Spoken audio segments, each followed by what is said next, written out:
Hello everyone, welcome to my channel. Myself Afrin and my rank in NEET 2025 is 1221. तो आज की video में हम पार्शियल ड्रॉप के बारे में बात करेंगे कि पार्शियल ड्रॉप में कौन कौन सी डिफिकल्टीज आती है और वो हम कैसे टैकल कर सकते हैं। ठीक है, तो सबसे पहली बात कि पार्शियल ड्रॉप किसे लेना चाहिए। ठीक है, जिसके भी नीट 2025 एग्जाम में 500 से अबव मार्क्स आए हैं तो वो आराम से पार्शियल ड्रॉप के लिए जा सकता है। ठीक है, एक बात ध्यान रखनी है, पार्शियल ड्रॉप के लिए आप तभी जा सकते हो जब आपने enough number of question practice test वगैरह दे रखे हो, आपको क्लियर कट आइडिया हो और आपकी बस जस्ट 5 to 10 मार्क्स से आपकी एमबीबीएस सीट रह गई हो तो आप पार्शियल ड्रॉप के लिए जा सकते हो। ठीक है, पार्शियल ड्रॉप इतना बुरा भी नहीं है यार। ठीक है, एक तो आपके पास फ्यूचर का ऑप्शन रहता है कि हाँ मेरे पास एक कोर्स भी है और अगर मेरा नीट में नहीं हुआ तो मैं इसको परस्यू कर सकता हूँ, तो उस हिसाब से आप अपना कोर्स चुनना।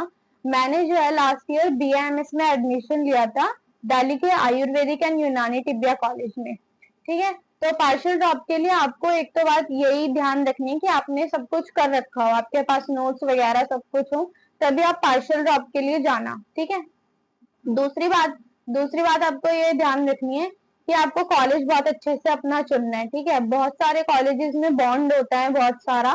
ठीक है, तो उस हिसाब से आप चूज करना अपना कॉलेज जिसके अंदर बॉन्ड कम हो या फिर बॉन्ड ना हो, ऐसे कॉलेज आप चूज कर सकते हो। ठीक है, सबसे पहली बात यही हो गई कि आपको कॉलेज अच्छे से देख के सारे फीस स्ट्रक्चर वगैरह बॉन्ड वगैरह आप अपने कॉलेज को चूज करना है। ठीक है, अब बात करते हैं कि अगर आपने पार्शियल ड्रॉप लिया है तो अब आपको आगे कैसे बढ़ना है।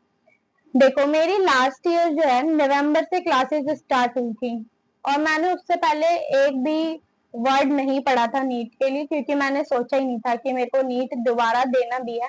ठीक है, तो लास्ट ईयर हमारे कॉलेज की जो क्लासेस हैं वो स्टार्ट हुई थी 4 नवंबर से। तो वहां का माहौल देखा मैंने और भी सब कुछ देख के फिर अपने आप ही मेरे को लगा कि हाँ चलो एक बार और ट्राई देना चाहिए। ठीक है, मेरे फ्रेंड्स भी ऐसे बने थे, वो भी दोबारा से प्रिपरेशन कर रहे थे नीट की, तो उन्होंने भी मेरे को मोटिवेट किया। तो वहां पर मेरे फ्रेंड्स वगैरह बन गए थे और हमने ना ग्रुप भी बना लिया था अपना, एक अपना सेपरेट ग्रुप बना लिया था कि हाँ उसमें डाउट वगैरह हम पूछ सकते हैं। तो फ्रेंड्स से तो बातें ऐसे भी होती रहती थी और हमने ग्रुप भी बना लिया था। तो हमारी क्लासेस स्टार्ट हुई थी 4 नवंबर से, तब मैंने बस सोचना ही स्टार्ट किया था कि हाँ मेरे को ट्राई देना है एक बार और नीट का, सोचना स्टार्ट किया था बस। फिर धीरे धीरे जब मैं आगे हमारा सेशन बढ़ा, जो भी मतलब जो भी प्रोसेस होता है कॉलेज का पहले फाउंडेशन कोर्स होता है, तो जैसे जैसे प्रोसेस आगे बढ़ा तो वहां पर बहुत सारे बच्चे जो है वो उनका पता लगा कि हाँ भाई बहुत सारे बच्चे नीट की तैयारी कर रहे हैं, दोबारा से प्रिपरेशन कर रहे हैं। तो फिर हाँ तब मैंने सोचा चलो ठीक है, एक बार पक्का कर लिया कि हाँ मेरे को देना ही है दोबारा से नीट। तो 15 नवंबर को मैंने अपनी डायरी में लिखा हुआ है बकायदा कि हाँ मेरे को अब पार्शियल ड्रॉप लेना है और अब मैं अपनी प्रिपरेशन स्टार्ट कर रही हूँ। तो 15 नवंबर से मैंने अपनी प्रिपरेशन स्टार्ट करी थी। तो मैंने स्टार्ट कैसे करी थी, ठीक है, मतलब जो भी हमारा पेपर हुआ था आई थिंक 7 मई को या 5 मई को हुआ था लास्ट ईयर, तो वहां से लेकर मैंने नवंबर तक एक भी शब्द नहीं पढ़ा। ठीक है, बीच में वो रीनीट वगैरह का हुआ था, मैंने तब भी नहीं पढ़ा था कि जो होएगा देखा जाएगा, अब मैं दोबारा नहीं पढ़ने वाली। ठीक है, तो मैंने अपनी प्रिपरेशन स्टार्ट कैसे करी। सबसे पहले मैंने लिस्ट बनाई कि हाँ मेरे को कौन कौन से चैप्टर जो है वो मुश्किल लगे थे और किसमें थोड़ी सी जो है वो लैक ऑफ क्वेश्चन प्रैक्टिस थी, जो भी थोड़ी बहुत रह गई थी, बस मैंने वो लिस्ट बनाई और मैंने सबसे डिफिकल्ट चैप्टर से अपना स्टार्ट किया था। मुझे ना फिजिकल केमिस्ट्री बहुत मुश्किल लगती थी, तो मैंने फिजिकल केमिस्ट्री को ही सबसे पहले उठाया था, वो इक्विलिब्रियम थर्मोडायनेमिक्स ये सब मैंने चैप्टर उठाए थे केमिस्ट्री के।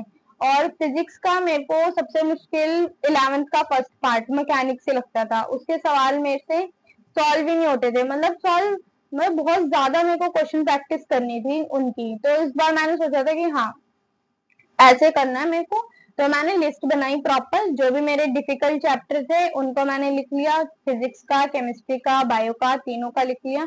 बायो में मेरे को जेनेटिक्स और प्लांट फिजियो ये दो टॉपिक्स जो है, जो दो यूनिट है, मेरे को बहुत ज्यादा परेशान करते थे, मेरे को समझ नहीं आते थे या फिर मेरे को याद करने में दिक्कत होती थी, तो मैंने इन दोनों को भी लिख लिया था। तो सबसे पहले मेरा यही टारगेट था कि मेरे को यहाँ पर अपने मुश्किल चैप्टर जो है वो मुश्किल चैप्टर से मेरे को स्टार्टिंग करनी है, ठीक है। अब इसको कॉलेज के साथ कैसे मैनेज किया, देखो अगर तुम पार्शियल ड्रॉप ले रहे हो ना, तो सबसे पहली बात ये ध्यान रखो, शुरू शुरू में कहीं भी पढ़ाई नहीं होती, ठीक है। सब जाओ बहुत लीनियंट चल रहा होता है, अच्छा चल रहा होता है, तो शुरू शुरू में तुम कॉलेज जा सकते हो, ठीक है। शुरू शुरू में ही तुम्हें कॉलेज जाना है, वो भी रेगुलर जाना है, ताकि बाद में तुम छुट्टी कर सको अपनी प्रिपरेशन के लिए नीट की, ठीक है। तो शुरू शुरू में तुम्हें जाना है। हमारे क्या था, हम नवंबर से गए थे, नवंबर दिसंबर जनवरी 3 महीने हम गए थे, और इन 3 महीने में हमने बहुत कम छुट्टियां मारी थी। तो 3 महीने हमारा ये था कि हाँ हमें जाना है, और फिर फेब से हमने ये सोचा था कि हाँ अब 3 महीने जो है वो टोटल हमें नीट की प्रिपरेशन को ही देने हैं। अब जो एग्जाम वगैरह होते हैं कॉलेज में, वो कैसे मैनेज करना है, देखो छोटे मोटे टेस्ट होते हैं वो तुम देते रहना, जो तुम स्टार्टिंग के 3 महीने जाओगे तो वो तुम कैसे भी मैनेज करके देते रहना, ठीक है। एक है ना रिकॉर्ड बन जाना चाहिए कॉलेज वाले के पास कि हाँ ये बच्चा जो है वो पढ़ता है हमारे कॉलेज में, ये इन्होंने जो है वो यूनिट टेस्ट जो PA1 वगैरह होते हैं उनमें पार्टिसिपेट किया है। हमारा जो है वो PA1 जनवरी में हो गया था, तो हमने PA1 दिए थे, ठीक है। जो नॉर्मल यूनिट टेस्ट की तरह होते हैं, तो हमने PA1 जो है वो दिए थे, उसमें एक्टिविटीज वगैरह करवाते हैं, तो वो हमने उनमें पार्टिसिपेट किया था, ताकि एक रिकॉर्ड हो जाए कि हाँ हम जो है वो इस कॉलेज में पढ़ते हैं, हमने जो है वो इन सब चीजों में पार्टिसिपेट किया है, ठीक है। और फिर फेब से मार्च और अप्रैल इन 3 महीने में हम नहीं गए थे, तो इनमें भी पेपर थे, तो वो हमने डिसाइड किया था कि हम छोड़ देंगे। टर्म 1 के पेपर थे अप्रैल में, ठीक है। तो वहां पे ना बहुत मुश्किल हुई थी हमें ये डिसाइड करने में कि हम दें या ना दें, अगर नहीं हुआ सिलेक्शन तो फिर क्या होएगा। तो उसके लिए हमने ये पता लगा लिया था कि हाँ टर्म 1 अगर हम ना दे तो वो दोबारा से ले लेते हैं, टेस्ट ले लेते हैं, ठीक है। जो मेन यूनिवर्सिटी एग्जाम होते हैं ना वो नहीं आपको छोड़ने होते, बाकी टर्म 1 टर्म 2 टर्म 3 आपको तीनों देने ही होते हैं। बट अगर आपसे एक जो है वो छूट गया है तो उसका मतलब हो जाता है सब। वो लास्ट के 3 मंथ्स में कोई टेस्ट भी नहीं दिया था कॉलेज का, फुल्ली हमने नीट के लिए प्रिपरेशन करी थी। और फिर जैसे ही हमारा नीट का पेपर हो गया अगले दिन हम कॉलेज पहुंच गए थे, भाई अटेंडेंस भी पूरी करनी थी, क्योंकि अटेंडेंस का बहुत ज्यादा चक्कर पड़ता है। तो इसीलिए मैं बोल रही हूँ अगर पार्शियल ड्रॉप ले रहे हो तो फुल्ली 3 मंथ्स या 3.5 मंथ आप जा सकते हो, ठीक है कॉलेज। बट उसके बाद आपको नहीं जाना है, उसके बाद आप नीट की प्रिपरेशन अच्छे से कर सकते हो। और अब जैसे 3 महीने आपको जाना है कॉलेज, तो डेली का डेली आप कैसे मैनेज करोगे, तो उसकी बात करते हैं। मैं जाती थी सुबह 8 बजे, घर से निकल जाती थी कॉलेज के लिए, और हमारी क्लासेस होती थी 4 बजे तक। तो 4 बजे तक क्लासेस होती थी, घर आते आते 5 बज जाते थे। तो मैं सुबह उठती थी 6 साढ़े 6 बजे। सबसे पहले मैं अपने फिजिक्स के शॉर्ट नोट्स वगैरह ये सब रिवाइज कर लेती थी, बायो का रिवाइज कर लेती थी, जो भी मेरे को लगता था। मेन मैं ना शॉर्ट नोट्स ही रिवाइज करती थी, मेरे पास जो बने हुए थे फिजिक्स केमिस्ट्री और बायो की एनसीईआरटी, इन तीनों में से ही मैं कुछ पढ़ती थी सुबह सुबह, ठीक है। वो पढ़ के फिर मैं तैयार हो जाती थी और फिर कॉलेज जाती थी। तो कॉलेज जाते टाइम मेट्रो में भी मैं क्वेश्चन प्रैक्टिस कर लेती थी। मेरी स्ट्रेटेजी ये थी कि मैं बायो जो हूँ ना वो कॉलेज में निपटा लूं। जैसे बायो के क्वेश्चन हो गए, बायो की एनसीईआरटी, थोड़ी बहुत लाइनें वगैरह, वो जो बार बार दिमाग में लानी होती है ना, जो भूल जाते हैं बार बार, तो वो मैं पढ़ लेती थी कॉलेज में। तरीके से मैंने रफ आइडिया बना लिया था कि हाँ कॉलेज में ना मेरे को किसी तरीके से बायो का मैक्सिमम करके आना है, ठीक है। जो भी फ्री पीरियड मिले उसमें आप कर सकते हो आराम से बायो का, ठीक है, क्वेश्चन कर लो वहां पर। मैं फिजिक्स और केमिस्ट्री के क्वेश्चन करती नहीं थी, बहुत कम करती थी कॉलेज में।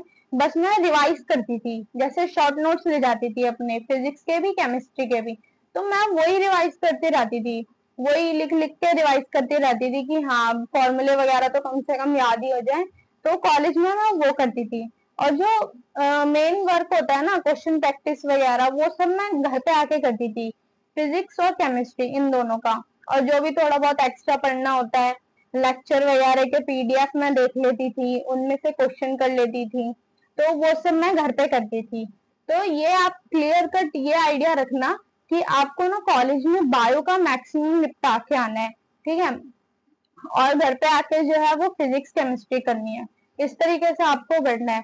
और थोड़ा बहुत जैसे किसी दिन कॉलेज में आप नहीं पढ़ पाए, ठीक है, तो उसका ज्यादा स्ट्रेस बिल्कुल भी नहीं लेना है, ठीक है। स्ट्रेस से ना बहुत सारे काम खराब हो जाते हैं, ठीक है। तो बिना स्ट्रेस लिए आपको प्रिपरेशन करनी है। छोटी मोटी चीजें, छोटी मोटी दिक्कतें तो आती रहेंगी, ठीक है, उन पे ज्यादा ना फोकस नहीं करना है। अपना एक ही गोल होना चाहिए कि हाँ, हम लास्ट और बेस्ट ट्राई दे रहे हैं इस बार, और हम करके रहेंगे, बस ये सोचना है। आप हर दिन अपना बेटर बनाओ, हर दिन अपना बेस्ट दो, तो कैसे नहीं होगा यार, हो जाएगा। दुनिया गोल है, सारी मेहनत ना आपकी गोल घूम के आपके पास ही आएगी, ठीक है। एमआर सर कहते हैं ये, तो ये कोट ना मेरे को बहुत होप देता था कि हाँ, मेहनत कर रहे हैं ना तो ये कहीं और वेस्ट नहीं जाएगी, हमारे पास ही लौट के आएगी। तो ये दिमाग में रखो यार अपने, कि कुछ भी वेस्ट नहीं होता, ठीक है। एक एक परसेंट भी आपकी मेहनत जो है ना वो वेस्ट नहीं होगी। बस एक बार आप पार्शियल ड्रॉप लेना है आपको, तो पार्शियल ड्रॉप लो, अच्छे से अपना 100% दो, ठीक है। कॉलेज के साथ मैंने आपको बता दिया कैसे मैनेज करना है, अच्छे से मैनेज हो जाता है। डरना नहीं है बिल्कुल भी बीच में कि हाँ मेरे से ये नहीं हो रहा, वो होता है, लोग फेज आता है यार, हर किसी की लाइफ में आता है, ठीक है। तो वो कभी कभी आएगा। फ्रेंड से बात कर लेना, अपने फ्रेंड्स बना लेना जो नीट की ही तैयारी कर रहे हो, इस तरीके का आप ग्रुप बना लेना, काफी हेल्प होती है, पता है। फ्रेंड्स है ना बहुत सपोर्ट करते हैं। तो मेरे फ्रेंड्स तो काफी अच्छे बन गए थे कॉलेज में, अभी भी वो साथ हैं, ठीक है। तो अपने फ्रेंड्स है ना बहुत अच्छे बनाना, वो बन जाते हैं, ठीक है। नीट प्रिपरेशन में बहुत हेल्प होगी, और आगे भी जो अच्छे दोस्त होंगे ना वो आपको आगे भी हमेशा हेल्प करेंगे। बस यही है, अपना ख्याल रखो बहुत अच्छे से, और इंटेंशन अपनी प्योर रखो एकदम। अपनी इंटेंशन प्योर रखोगे ना सब कुछ अच्छा होगा, ठीक है। इंटेंशन बहुत इंपॉर्टेंट है, ठीक है। अपनी इंटेंशन एकदम प्योर रखो, किसी का बुरा मत करो, ठीक है। सब अच्छा होगा आपके साथ। आप किसी का बुरा नहीं करोगे तो आपके साथ कैसे बुरा हो सकता है ना। तो बस अपने ऊपर बिलीफ रखो, ऊपर वाले पे बिलीफ रखो, तब बढ़िया होगा, ठीक है। Thank you for watching, like कर देना, सब्सक्राइब कर देना, थैंक यू।